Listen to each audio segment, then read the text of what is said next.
আমার ছাত্র সমাজ এগুলোই করতে জানে না, কোমরে গামছা বাঁধতে জানে। সেই গামছা বাঁধার দিন নতুন করে খেয়াল রাখতে হবে। আমাদের এই পর্যায়ের বিজয়টা সম্পন্ন হয়েছে, এই বিজয় শেষ বিজয় না, এই বিজয় শেষ বিজয় না।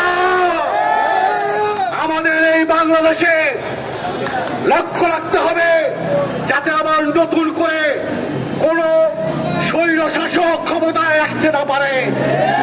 লক্ষ্য রাখতে হবে সামরিক বাহিনী যেন আবার নতুন করে ক্ষমতার টেকওভার করতে না পারে।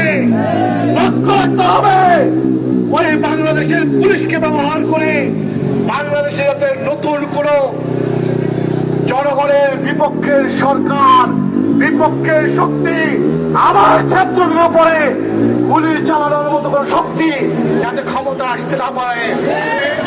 এই বাংলাদেশ শাসক কমিটি হবে আমার বইয়ের চাকরি পারবে না কমবে। আমার আমি কলেজে পড়াশোনা করতে পারবো কি পারবো না, এটার জন্য কিন্তু আমাদের লড়াইটা করতে হবে, আন্দোলনটা করতে হবে।